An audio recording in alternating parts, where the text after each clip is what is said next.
Assalamualaikum warahmatullahi wabarakatuh. Halo teman-teman online di rumah. Kembali lagi bersama saya Putri Yuliana Maya Roslina dengan NIM 210 210 402 015 di podcast Teori Sastra. Kali ini saya kedatangan tamu istimewa nih. Ayo coba kalian perkenalkan diri. Halo guys, perkenalkan nama aku Vinka Dwi Ramawati dengan NIM 210 210 402 014. Salam kenal semuanya. Halo semuanya, perkenalkan namaku Putri Reza Umami dengan NIM 21021040402013. Salam kenal semuanya. Oke, pada kesempatan kali ini kita akan mengulik sedikit nih tentang unsur intrinsik cerpen. Teman-teman di sini pasti pernah membaca cerpen ya. Cerpen yang akan kita bahas kali ini adalah cerpen karya Mbak Siti Fatmawati Sandari yang berjudul Berkah di Malam Minggu.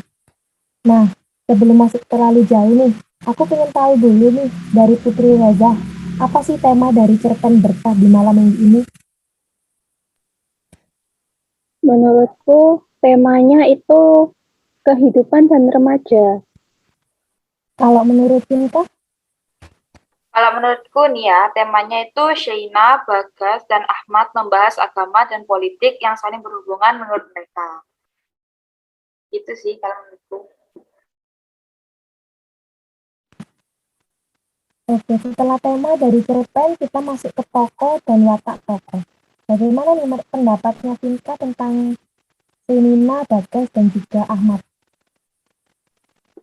Kalau tokohnya si Ahmad itu ya, dia itu suka penasaran gitu. Penasarannya itu kayak kepo gitu loh, kayak gini, kalimatnya gitu gini, oh iya, selain dari kedua unsur tadi, ada nggak sih hal lain yang nggak bisa disatuin di dunia ini? Terus ada juga yang bukti, kalau Ahmad ini suka penasaran, itu buktinya. Terus nih ya, gua mau tanya sama kalian, kenapa sih agama bisa dijadiin kendaraan untuk berpolitik gitu? Kalau si tokohnya Bagas ini sifatnya suka berpikir logis, itu dikutip dari dialognya, yaitu, nah, menurut gua politik dan agama itu nggak bisa disatuin. Sama karena mereka punya dimensi yang beda. Agama fokus ke akhirat, sedangkan politik fokus ke dunia. Kalau si Toko Nina ini sifatnya itu berpengetahuan luas. Buktinya itu Nina itu ngomong gini ke Bagas, nih ya Gas, agama dan politik itu bisa disatuin kok. Karena politik dan agama saling berdampingan, buktinya saja di negara kita. Agama sama politik sama-sama berdiri dan berdampingan gitu. Kalau menurut Putri Reza gimana? Kalau menurut aku yang Ahmad itu sama sih, sama kayak Vinka. Dia suka penasaran atau kepo gitu sih. Tapi alasannya beda. Kalau aku alasannya terbukti dari kalimat, ya enggak, gue penasaran aja, ada enggak sih? Ahmad menjawab pertanyaan Dania gitu. Terus untuk yang Bagas, Bagas itu sebagai penengah. Terbukti pada kalimat, enggak tahu, menurut gue ada hal lain tadi yang enggak bisa disatuin. Bagas menengahi. Dan untuk Xenia, kalau menurutku dia galak. Terbukti pada kalimat gak adalah semua yang ada di dunia ini bisa menyatu, jawab Xenia dengan lantang. Begitu sih menurutku. Kalau menurut aku sih ketiganya itu sama-sama berpikir kritis ya. Bisa dilihat dari cara bagaimana mereka menanyakan dan juga menjawab persoalan yang ada. Kayak gitu. Oke, kemudian alurnya nih.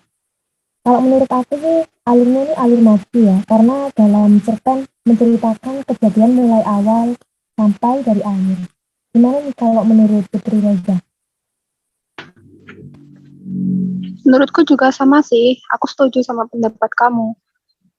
Alur cerpennya itu maju, karena berisi runtutan cerita dari awal sampai akhir secara berurutan yang terdiri dari tahap awal, tahap konflik, tahap klimaks, tahap anti klimaks, dan tahap penyelesaian. Itu sih menurut Vinka gimana? Aku aku setuju sama pendapat kalian berdua kalau cerpen ini memiliki alur cerita yang maju. Tapi alasanku beda. Soalnya pada awal cerita ini menunjukkan latar waktu pada malam minggu dan mengakhiri obrolan dengan pulang ke rumah masing-masing pada pukul 2 dini hari. Itu sih alasannya.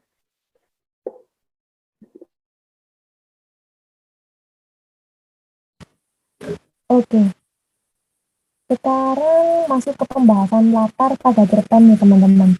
Nah, kali ini saya ingin tahu nih, latar waktu pada cerpen ini menurut Silka gimana? Latar waktunya. Kalau menurut aku, latar waktu di cerpen ini tuh ada dua, yaitu malam minggu sama pukul 2 dini hari. Kalau malam minggu itu buktinya ada di kalimat pertama itu ya.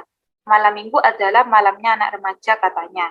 Karena beberapa remaja sering nongkrong di malam minggu. Enggak sih, bukan cuma malam minggu aja, tapi lebih tepatnya kebanyakan di hari minggu. Kalau di pukul 2 dini hari itu buktinya jam sudah menunjukkan pukul 2 dini hari, tidak terasa obrolan yang tadinya tidak penting, berubah jadi penting dan bermanfaat. Gitu. Kalau menurut Putri gimana?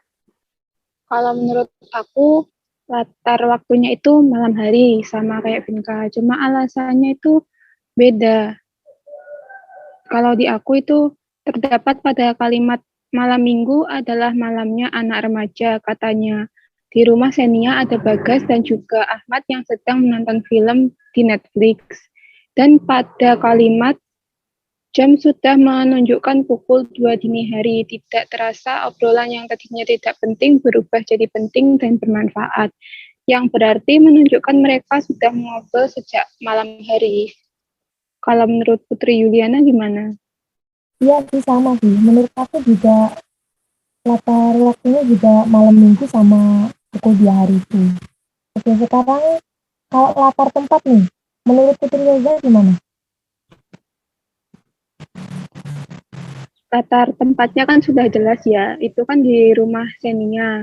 Terbukti dari kalimat di rumah Senina ada Bagas dan Ahmad yang sedang menonton film di Netflix itu.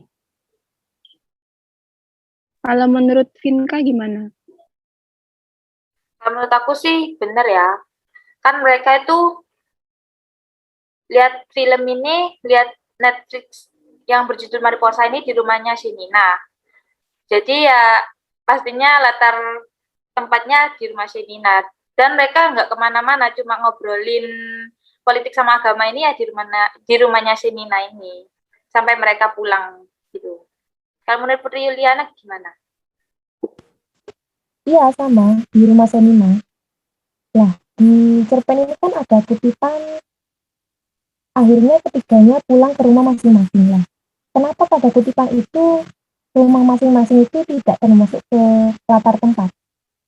Kalau menurutku, soalnya kan mereka sudah bahas itu.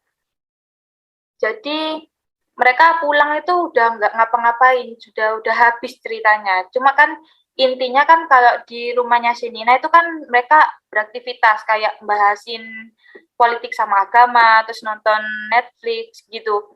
Kalau yang waktu pulang itu pas pulang kan mereka udah nggak ada di cerita itu, jadi nggak termasuk latar tempatnya gitu sih kalau menurutku. Kalau menurut Putri Reza gimana? Ya, aku setuju sama Vinka. Itu kan kalau yang pulang ke rumah masing-masing kan kegiatan yang akan dilakukan mereka, bukan kegiatan yang sedang mereka lakukan. Terus kalau di rumah Senina itu kan kegiatan yang sedang mereka lakukan. Oke, masuk akal juga ya. Nah, di cerpen ini kan kira-kira menurut pendapat Putri Reza nih, latar suasananya itu ada apa aja sih? Kalau menurut aku, latar suasananya itu ada tegang dan ceria. Terbukti dari kalimat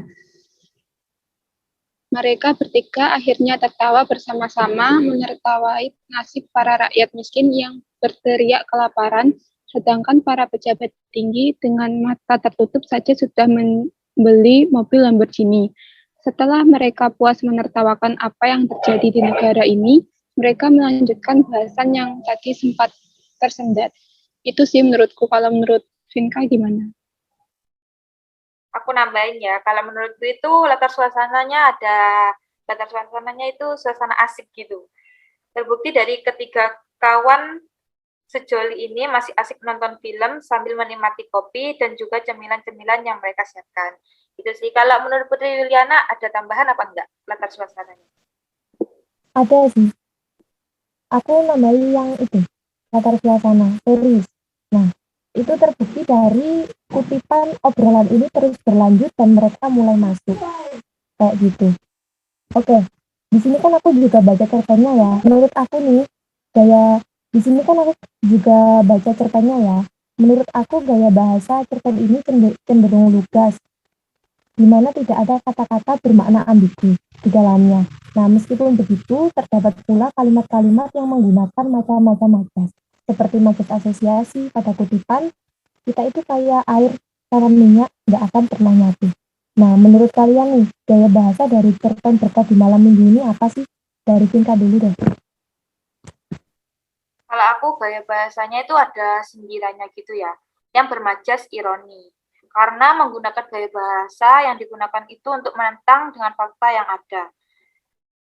Buktinya itu gini, mereka bertiga akhirnya tertawa bersama-sama menertawai nasib para rakyat miskin yang berteriak kelaparan, sedangkan para pejabat tinggi dengan mata tertutup saja sudah bisa membeli mobil Lamborghini. Jadi menentang fakta yang ada gitu. Kalau menurut Putri Raza gimana? Kalau menurutku itu ada majas alegori. Majas alegori yaitu majas yang menyandingkan suatu objek dengan kata-kata kiasan. Contohnya pada kalimat sebenarnya kalau ngomongin politik dan agama di Indonesia itu yang salahnya adalah agama dijadikan sebuah kendaraan untuk tujuan politik. Itu salah banget, tambah Bagas. Nah, kata-kata majasnya itu terdapat pada kata agama dijadikan sebuah kendaraan untuk tujuan politik. Nah, kendaraan yang dimaksud itu adalah alat untuk mencapai tujuan politik, seperti itu. Oke, sekarang kita menuju ke sudut pandang nih. Menurut Cinta nih, sudut pandang pada cerpen ini apa sih? Kalau menurutku sudut pandang orang ketiga serba tahu. Karena menceritakan semua hal yang dilihat, dialami, dipikir, dan dirasakan oleh tokoh-tokoh dalam cerita. Kalau menurut kalian gimana sudut pandangnya ini? Kalau menurut aku ya, itu juga sudut pandang orang ketiga serba tahu. Cuma alasannya itu beda sama yang punya Vinka. Kalau alasanku itu karena dalam cerpen tersebut penulis menggunakan kata ganti dia, ia, dan nama dari tokoh tersebut. Dan juga penulis menceritakan semua hal yang dilihat, dialami, dipikir, dan dirasakan oleh tokoh-tokoh dalam cerita. Seperti itu. Kalau menurut Putri gimana? Sama sih, menurut aku juga sudut pandang orang ketiga. Karena dalam cerpen ini penulis menggunakan kata mereka. Seperti kata mereka bertiga akhirnya tertawa bersama-sama. Kayak gitu. Wah, nggak terasa nih ya, kita sudah membahas sejauh ini. Oke, sekarang terakhir nih, amanat. Siapa nih yang mau mengemukakan amanatnya dulu? Pendapatnya dulu tentang amanat. Aku dulu deh. Menurutku nih ya, amanatnya itu tidak semua perkumpulan remaja itu membawa dampak negatif. Contohnya saja Senia, Ahmad, dan juga Bagus, mereka membahas masalah politik dan juga agama yang dapat memperkaya pengetahuan mereka. Seperti itu deh. Kalau menurut Vinka gimana? Kalau menurut Putri kan bahas tentang perilaku remajanya ya. Kalau aku itu bahas tentang politik dan agamanya. Amanatnya itu politik dan agama bisa saling berhubungan jika politik berupaya untuk meraih tujuan bersama, bukan untuk meraih tujuan perorangan atau kelompok. Bukan membawa agama dalam berpolitik yang tidak ada manfaatnya dengan memakai dogma-dogma agar tujuan perorangan atau suatu kelompok itu tercapai. Lalu setelah tercapai dengan mendapatkan kekuasaan yang diinginkan, dogma-dogma tersebut tidak dijalankan dengan maksimal. Kita sebagai para generasi muda harus jeli memilih berdasarkan kinerjanya dan tidak mudah percaya dengan omongan dogma-dogma waktu kampanye saja. Itu sih amanatnya menurutku. Kalau menurut Putri Yuliana gimana? Kalau menurutku sih amanatnya itu politik itu bukan hanya sekedar tentang kekuasaan, tapi tentang bagaimana mencapai sebuah keadilan, kebenaran, dan kebahagiaan untuk masyarakat suatu negara. Nah, keserakahan akan muncul ketika seseorang tidak bisa mengendalikan keinginannya. Maka sikap keserakahan akan muncul. Segala cara apapun akan dilakukan asalkan tetap mempertahankan dan mencapai keinginan dan kekuasaan. Kayak gitu. Oke, ternyata sudah selesai nih pembahasan kita. Baik, sampai di sini dulu ya mengurus cerpennya.